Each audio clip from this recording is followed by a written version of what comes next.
What's up, Dino Nuts? Welcome back to Jurassic Jabber episode number 7.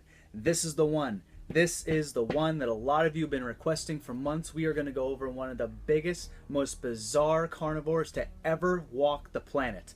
Spinosaurus.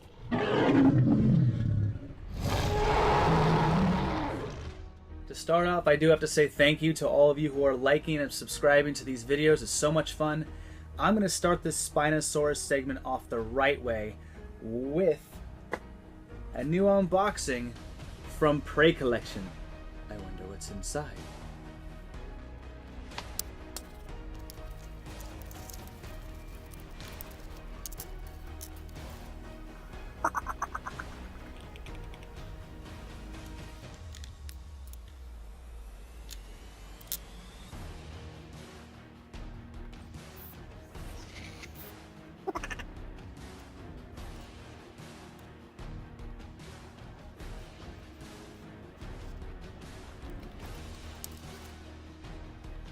The base.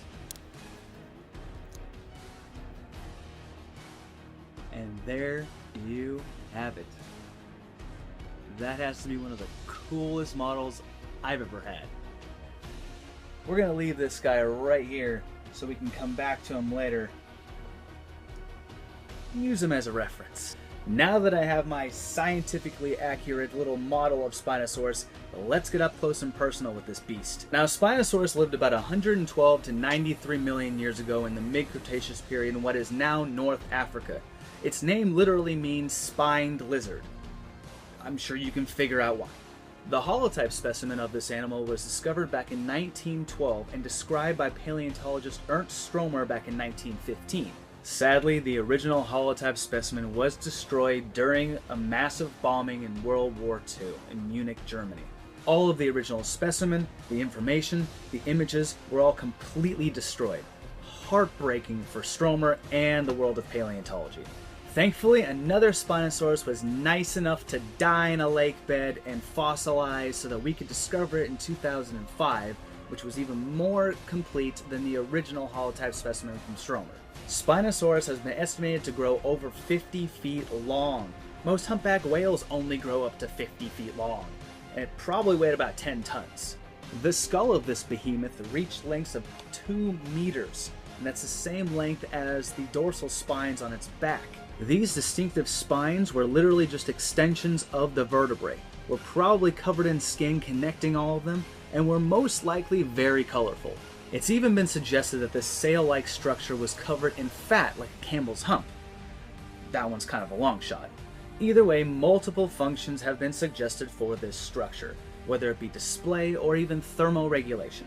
These neutral sail spines are unlike any other animal that we know of in Earth's history. The closest spinal structure that scientists have been able to find that even remotely resembles anything like this is from the Permian synapsid Dimetrodon.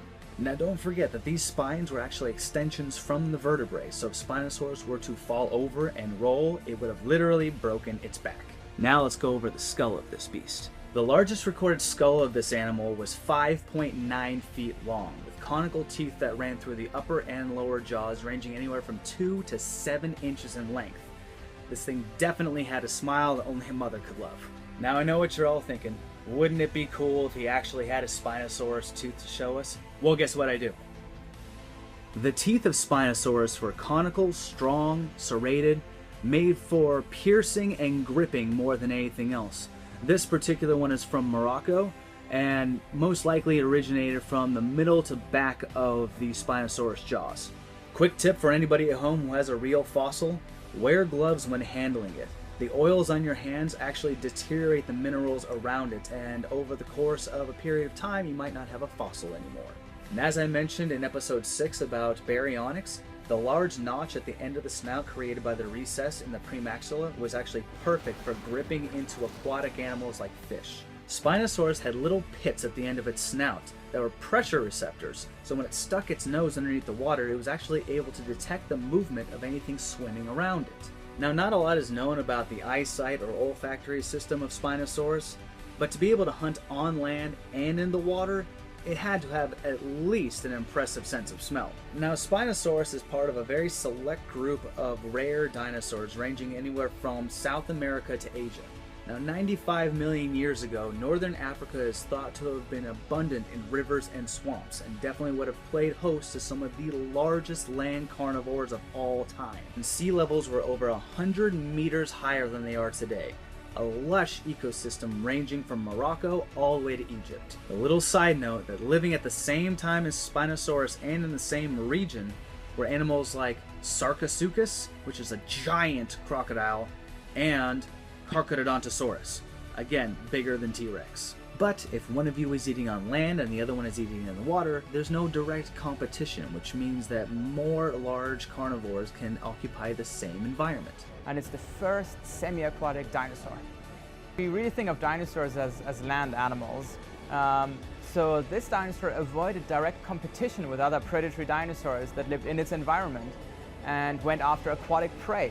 But I'm not done with the skull yet. Chemical traces of aquatic minerals in the skull of Spinosaurus suggest that these dinosaurs were pescatarian, fish eaters, and they lived their lives like a crocodile. Their main source of food would have been Onchopristes. This was a 6-meter-long sawfish with large, lethal, barbed spines going down its rostrum. These spines have been found stuck in the dental cavity of a Spinosaurus skull.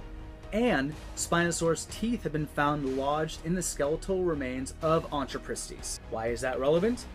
This suggests a clear predator-prey relationship, and I'm sure that once Spinosaurus tried its first sawfish, he was hooked. Because of the high nostrils of Spinosaurus, it could hold its head in the water and, using the pressure receptors, strike its prey without actually even seeing it. Now, Spinosaurus was the region's biggest killer because it was able to exploit its environment so successfully.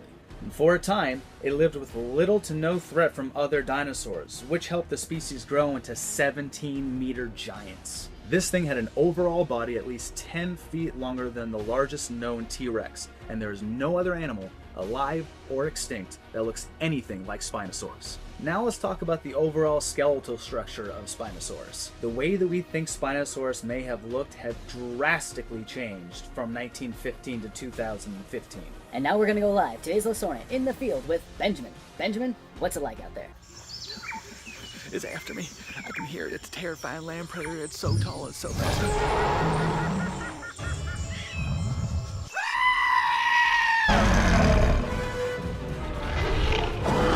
Well, Benjamin, Spinosaurus is actually drastically different than the way it was portrayed in Jurassic Park 3. It most likely could not move that quickly on land. It was probably quadrupedal for the most part, and it lived the majority of its life in or around the water.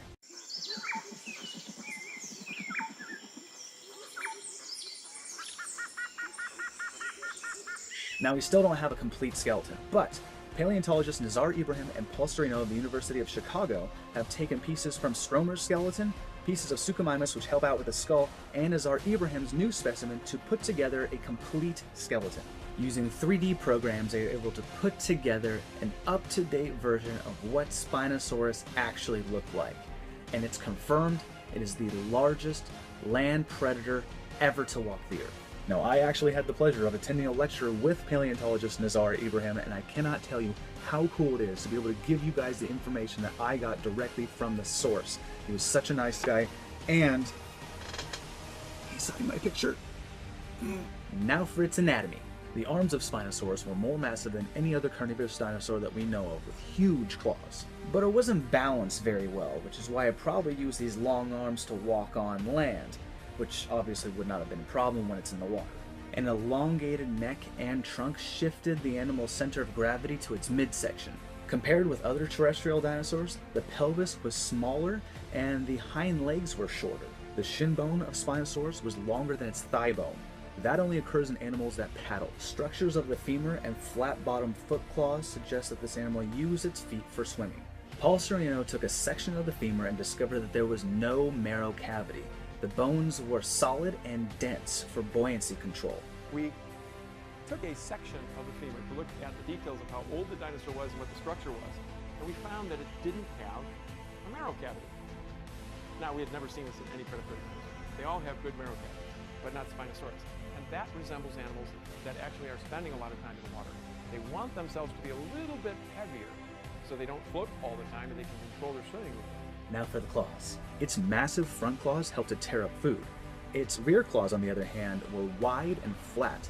This is an uncommon trait with predatory dinosaurs. The long tail of Spinosaurus helped counterbalance its heavy front end and propelled it through the water like a crocodile. Now, if you can imagine, Spinosaurus also probably had webbed feet since it was so adapted for the water anyway, and its spine would have been the only thing visible when it swam, probably serving the purpose of a territorial warning sign. It has taken over 100 years to really put together all the pieces of Spinosaurus, and it's even more bizarre than Stromer could have ever imagined. With all the new information brought to light in the last 15 years about Spinosaurus, we still don't know that much about this giant bizarre predator. Well, I think this episode went by swimmingly. Thank you all very much for watching my take on Spinosaurus. Make sure you subscribe, comment, let me know what you think about this video, like it like crazy. Thank you very much to Prey Collection for this absolutely amazing model of Spinosaurus. Stay tuned for the next video. Ben from Jurassic Jabber.